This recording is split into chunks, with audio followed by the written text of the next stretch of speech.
What's up, guys? I know it's been a long time since the last YouTube video, but I wanted to make this video because this is going to become a new series that I'm doing for our Facebook group, which is one of the co-living Facebook groups that is on Facebook right now. It's growing extremely rapidly. We have 166 members. Last time I checked, about an hour ago.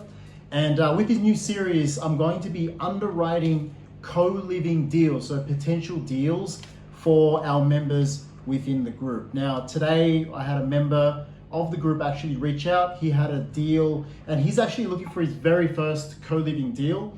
And he wanted some help and he wanted a second opinion to know whether or not his deal was a great co-living deal or a non-co-living deal at all. So I've been underwriting deals for, specifically co-living deals since October last year as a full-time thing. So I'm going to give you guys some stats and I'll tell you why I'm actually qualified to give an opinion for co-living deals. So we started this particular campaign on October the 9th. This is just one method that we're using to find deals, and this is what we call wholesaler outreach, meaning that we have over 1,000 wholesalers in our database. We're constantly building relationships with realtors, wholesalers, people who are already looking at and negotiating deals. And we get a ton of deals sent to us every single day, let alone week. So between October the 9th and May the 8th, so October the 9th last year and the 8th of May this year, 2025, which is basically today, there's 212 total days in between that period. In terms of business days, so not including national holidays and not including weekends, it is 151 business days in between that period. We've received, just from that one method, 1,219 deals. Actually, sorry, let me rephrase that. We've underwritten 1,219 deals. Now, I haven't done it all myself. I've got to give a lot of credit to my team. I've got a team of 5 within the acquisitions team that are, doing a lot of the outreach. They're also doing a lot of the initial checks on the deals.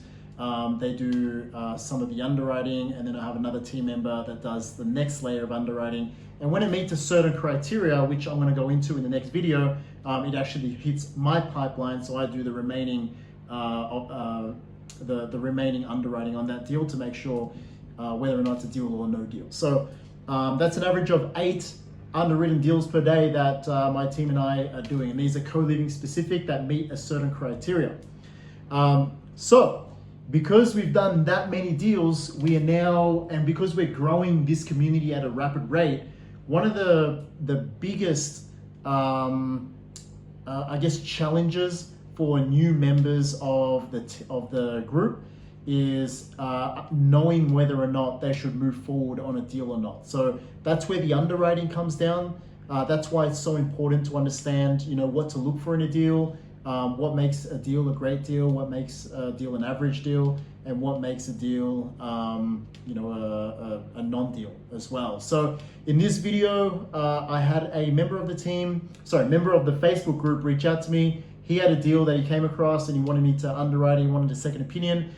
So I go, I don't go that deep, but I go through all of my steps to understand, to analyze the deal. So hope you guys enjoy this video. Let me know in the comments if you have any questions. If you have any feedback or questions on how I underwrite this specific deal and how I came to the numbers. If there's something that doesn't make sense, drop it in the comments below, the YouTube comments, and I will respond back in the video. All right, let's get straight into it. This is the one, right? 3503 Autumn Lane, Baytown. So why did they send you Baytown? Is that in your buy box, or did they just send it to you randomly and you just want to analyze it? I did say that I am looking in Texas. I did say like Houston, Fort Worth, Dallas, but is that close to one of the big ones or? Yeah, Baytown is north, south, east of Houston. Okay, So so yeah, yeah, east of Houston. It's a little further away from like the city limits. Okay, so this is my first step. I look it up on the map to see where it is, how close it is to the major cities. So as you can see here, if we zoom out, you'll see yeah, the it's on the closest outskirts. on the outskirts of Houston, right? Now, Right, typically when I'm analyzing a deal, I want to stay as close as possible or within like a 15 to 20 miles of the closest city, right? So we've right, got Houston here. So I'm just going to go directions. Let's go Houston downtown. So we're almost double the distance that I would be yeah, comfortable with. But it doesn't mean that I disqualify straight away, because now I'm going to look it a little deeper and I'm going to hmm say, okay, so what's good about Baytown, right? Is Baytown a good place to live? What does the population look like? What is the median house price in Baytown? Is it already co-living friendly? Is it on pad split? What are the room rentals look like? Is there demand, right? So let's just do that very quickly just to see if there's demand, right? Now, the reason why I do that is because let's just say someone sent you a property in like, I'm just choosing a random city like Woodville, right? See how it says Woodville right here? yeah, Okay. I will do the same thing. You'd look it up on the map, see how far it is from the major city, which is Houston. It's very far away. And then I zoom in, I look at the town, I'm like, wow, this is like pretty small. But who knows? It could be a gold mine. So I'm going to go to Pad Split real quick. Pad Split's always like my go-to, the first place, because mhm, I know Pad Split's spending a lot of money to figure out. So if they're in a specific city, it means that they've already researched enough, spent enough money to launch their platform in that area. So Baytown.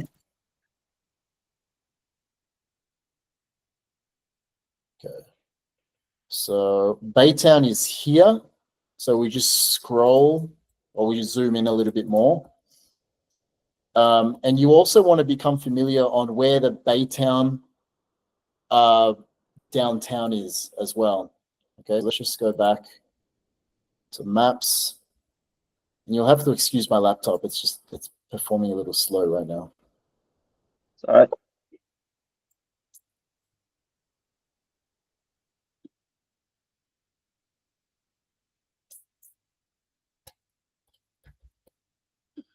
But yeah, for example, that Wood Hills or Woodland or whatever it's called, one, it's too hmm far away. Population, I mean, just by looking at it, looks very, very small. So it wouldn't be somewhere like I would, unless I look it up on PadSplit and for some reason the rooms are at like $800 and there's a lot of them, then I'd be like, oh, okay, let's look into it a little bit more. Okay, so this is kind of on the outskirts of Baytown as well, because if you can see, this is like the main part of Baytown here, and this is hmm a little further away. So let's look up downtown Baytown. Okay, so it's a little further away because we're dealing with a smaller city outside of Houston. Even though it's only 5 miles, if someone is moving to Baytown to rent a room, it means that they're, maybe they've been relocated for work or they're trying to get on their feet. So they need to be close to, places of work. So, this property here already, some of the things I'm picking up is it's a little further away from downtown or, this main strip here. And I believe this right here, this is Exxon. Right. So there's a lot of like workers from Exxon that live in Baytown, but then again they want to live as close as possible as well. So if someone has a car, fantastic. I mean, it's not that far, 14 minutes. I guess, well, 14 minutes for a small city is still like kind of far. You're like, oh, 14 minutes, gotta go home. So those are all like little things that you just want to keep in your mind as you're underwriting, to understand demand and to understand the room rental prices as well. So we know that it's like, see this, these two main roads, how they cross. We know it's on the southeast of there. So let's go back to pad split. There's only one room. That room is right by Exxon, as you can see. Subject property is, oh no, subject property was around here somewhere. Downtown is here. So there's no properties up. Yeah, there's no properties up here. Okay, so that's also, I'm also thinking like, if there's no other properties over here, then, and we're the first one, it could be a little bit risky. Okay, but let's just go by this, $153 for the week. $53 times 52 weeks into 12 months. It's $663 per month per room. But we're also a little further away from this one here. So maybe we just lower it just to be a little bit more conservative to 650. And then when we're doing the underwriting, we'll even underwrite at 600 to see if the deal still makes sense in case that we can't rent it out for 650. Does that make sense? Right. Yeah. Cool. So this is me like checking demand. Doesn't seem to be too much demand on first glance. I'm checking pad split for the room rentals. And I'm checking the location compared to the further city, the closest city, and was like the Baytown downtown as well. All right, so sub 2 address, property details. Okay, so 4 beds, 2.5 baths, 3,400 square foot. That's perfect, man. This is a huge house, meaning that we could potentially fit maybe another 5 or 6 beds in there. Cul-de-sac, so we need to check the parking space. In-ground pool. Okay, some people like pools, other people don't. I'm someone who tries to reduce my risk in a co-living property as much as possible and reduce my liability and also my costs. So in my opinion, a pool could be a liability because if right, because that's can be costly. That's usually probably good for maybe like short term, or vacation homes. Yeah, Because yeah, that's a lot of upkeep, and yeah, I mean I know it's Texas, so it tends to get hot, but yeah, yeah, uh, I I personally do not like pools. Again for short term, but um, uh, maybe midterm, but yeah, for like pad split was gonna be like multiple people. Yeah, that seems to be like a high risk there. I yeah. don't like those. Especially with 10 beds, you've got 10 possible risks. Someone's drunk, Yeah. they come home and they fall in the pool. Yeah. All right, so roof has been upgraded, windows, AC, 2021, electrical privacy fence, 2-car garage, perfect, because if we wanted to, we can always use the 2-car garage for additional Bedrooms. Yeah. rooms. Yeah. Okay, so this is a deal breaker, man. The HOA, Usually the HOA, yeah. yeah, and the reason why, because some people will risk it for the biscuit, right? But in my opinion, and from experience, my business partner, before I got into co-living, he invested in a property in North Florida, and it had an HOA, but it had no rental restrictions whatsoever. He made sure he double checked all the paperwork, double checked with the actual HOA, I forgot what you call them, but the actual HOA, the committee, and they said no, it's all good. You guys can rent by room. And then a few months in, they actually changed the rules, and we were forced to shut it down. And then we had to change the exit strategy altogether. and I believe there was between $60,000 to $80,000 that was already invested into getting the property up and running, including entry fees and conversion and everything like that. Yeah. Okay, so that I mean, but let's just pretend that there's no HOA. But if there is an Right. HOA, anytime you get a deal sent to you, check it. Sometimes wholesalers don't put the HOA; they don't disclose it. So always check it in PropStream or any other software that you use to see if there's an HOA. And if it has an HOA, just don't even risk it, man. Especially because it's your very, very first property. Okay. Well, I kind of saw that after I sent you, like, damn, there's an HOA, but at least still want to go or through this. Yeah, absolutely, man. I think it's a good idea. Cool. So we've got total entry of 23,000. Your closing cost, TC fee, monthly PITI is 2688. Temporary adjustments. So that's probably like an escrow shortage or something, 3,000. So what Yeah. this is saying is it'll be 3,000 a month until October, right? Loan balances 263. Second lien HUD. Okay. So there's no payments on this one. I'm assuming it's just due when the loan is due.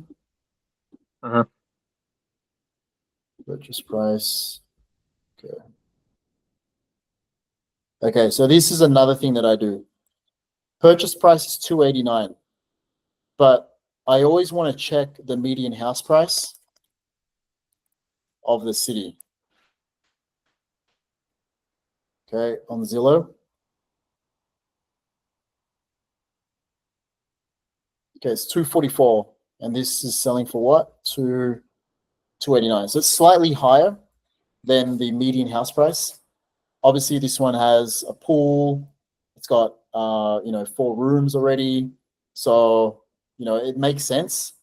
But if you're looking at a property with no pool, 3 bedrooms, 2 bathrooms, and it's higher than the median house price, then if you need to resell that property, like remove the additional rooms and resell it, it could be a little bit difficult, because when people are looking at an area, they're looking at the median house price, and then they're trying to stay at or under that median house price.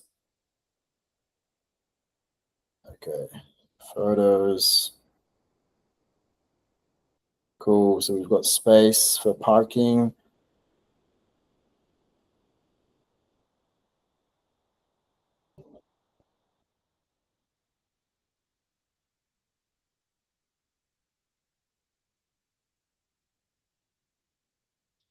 So there's definitely an extra room there. I don't know if this could be an extra room. That was the room that we were looking at before.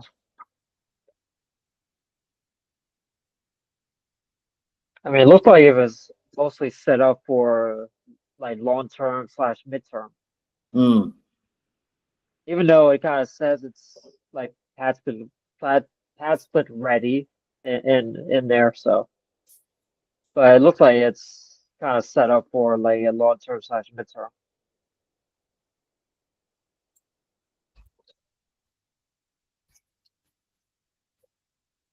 Okay, so I mean, just without seeing a floor plan, 3,500 square foot. It's already a 4-bedroom. There's an easy 3 extra bedrooms on the inside, so that's 7. And then let's say we convert the garage as well, so that's 9 bedrooms. So let's plug it into the calculator. Cool. So let's assume 9 bedrooms. So we need to add 5. We're not adding any bathrooms. This is already a, what was it? A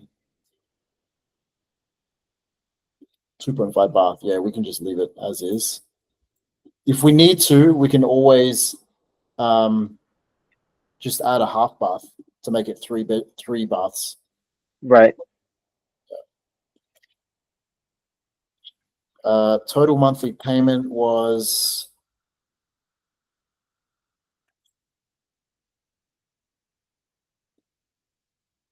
2,688.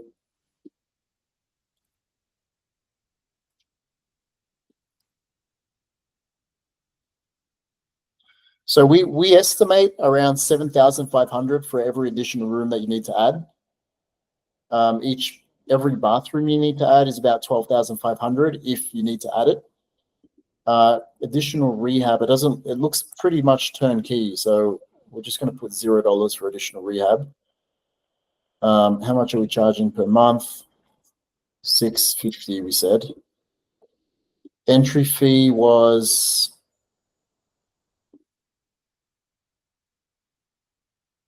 $23,000.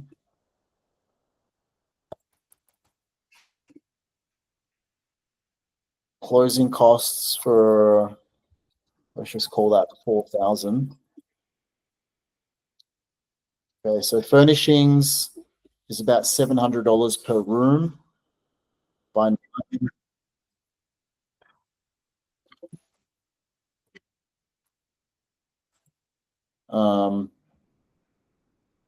Furnishings 60.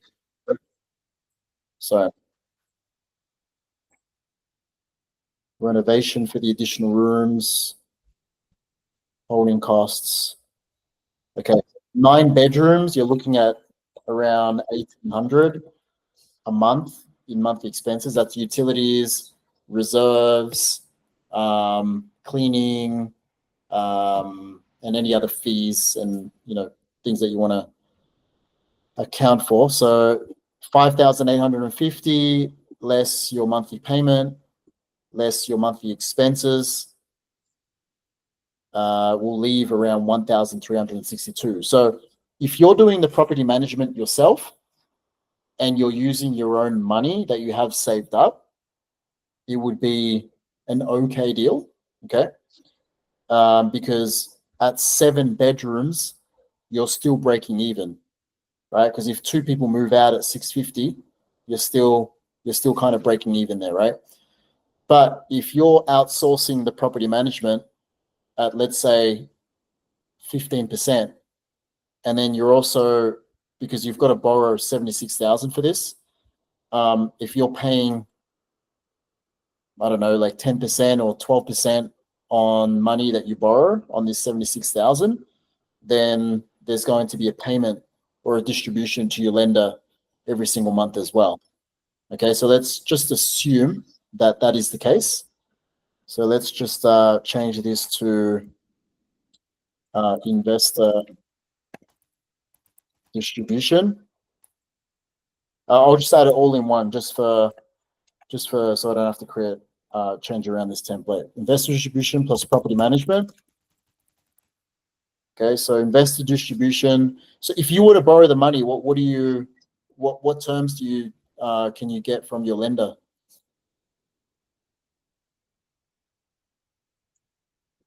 Because I know most PMLs usually do like 12% for at least 6 months. Okay, cool. So let's just say 12%. That's a payment of $761.76 per month. That's interest only, monthly payment. And then your property management, let's say it's a 15%, right? So 5,850 times, that's an additional 877.5.